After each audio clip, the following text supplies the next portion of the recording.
Mas DJ ya mas? Oh iya mas, saya DJ. Bisa mainin genre apa mas? EDM, genre gue tuh EDM. EDM bro. Berarti lengkap ya, semua jenis EDM, semua genre yang ada di EDM mas mainin ya? Yo. Berarti mas juga mainin trap, dubstep juga gitu ya?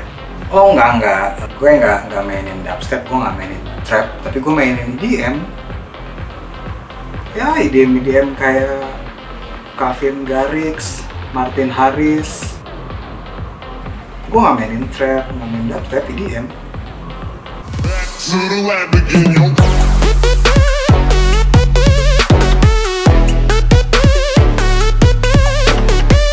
EDM. Sebenarnya apa sih EDM itu?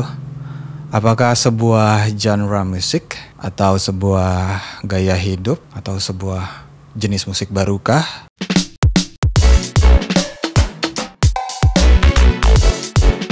Yang jelas EDM itu bukan cuma satu buah genre musik aja gitu.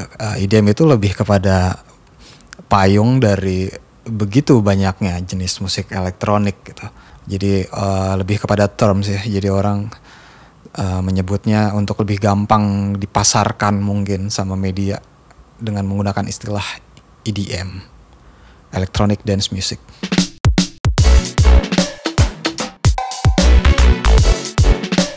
Jadi ada DJ yang tidak bisa produce musik, ada produser yang tidak bisa nge-DJ. Ada juga produser yang juga bisa nge-DJ. Apakah DJ yang tidak bisa produce itu salah? Oh tentu tidak, karena kalau mau dilihat dari sejarahnya ya seorang DJ tugasnya ya hanya membawakan musik di klub, nge-mix lagu. Apakah produser yang tidak bisa nge-DJ itu salah? Oh itu juga tidak salah, karena dalam membawakan lagu electronic music tidak harus dengan metode DJing. Bisa dengan cara lain, bisa dengan live PA, atau lo bisa ngebawakannya dalam format band.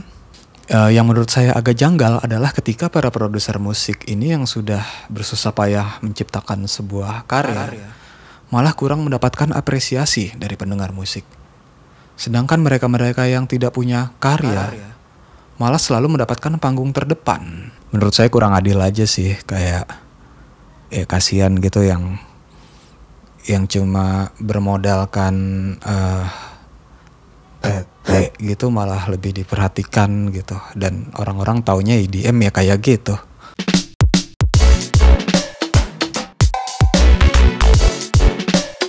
Ya ini lagi sekarang kita ngomongin soal lifestyle ya. Jadi yang selama ini ditampilkan oleh media kebanyakan itu soal EDM itu lebih kepada gaya hidup yang foya-foya, hedonisme.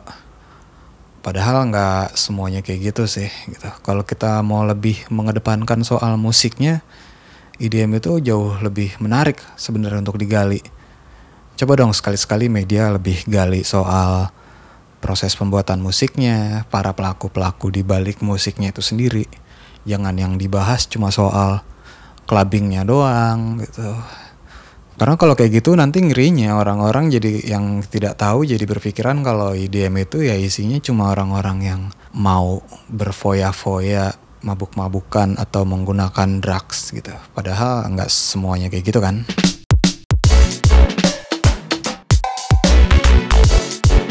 Sekarang kita lihat dari sudut pandang industri ya guys. Yang namanya promotor ataupun pemilik klub pasti pengennya profit yang besar. Jadi mereka pasti akan lebih memilih DJ yang top 40 ya, atau DJ yang lebih senang membawakan lagu-lagu yang sedang asik beredar di radio gitu. Dan akhirnya produser-produser lokal yang sebenarnya punya banyak karya-karya yang keren jadi tidak punya kesempatan buat tampil, karena yang tampil itu tuh tadi hanya nama-nama entah siapa, cukup memiliki logo aja di flyers dan membawakan lagu-lagu yang tiap hari juga beredar gitu. Apa serunya gitu? Lu dengerin lagu yang sama yang biasa lu dengerin kalau lagi macet-macet, setel radio. Pak dipadi, pak cupadi, pak cupa dipadi, pak. Itu lagi. Ya tapi kembali lagi ya, mungkin yang namanya promotor ataupun pemilik klub ya, mereka membutuhkan profit, jadi mereka cari aja yang gampang buat dijual gitu kan.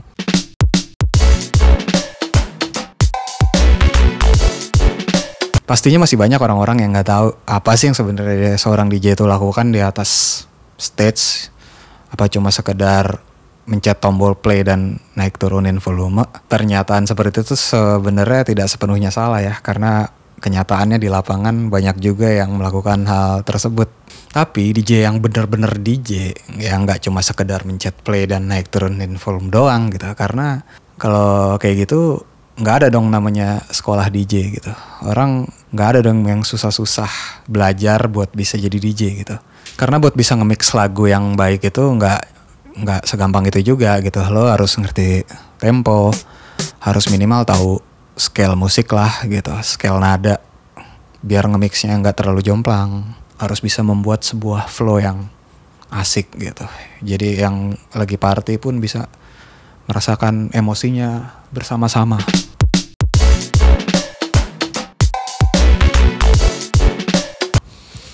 IDM musik sampah, IDM apa sih, gampang bikinnya, cuma pakai laptop, install software, download sampel, drag sana sini jadi ya kan. No. Bikin musik elektronik, musik itu tidak semudah itu, Pak. Buat bisa bikin musik elektronik minimal lo harus menguasai 3 hal.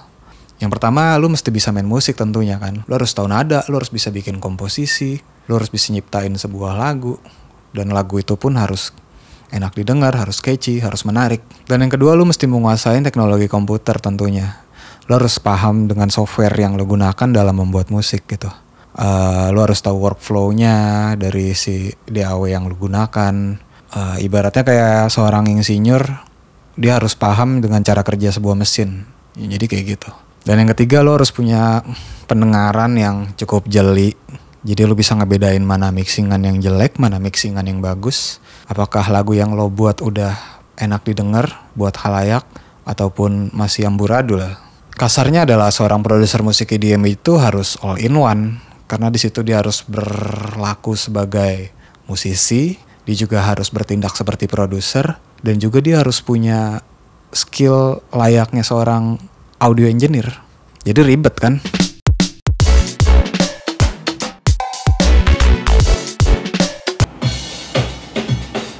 Jadi kesimpulannya adalah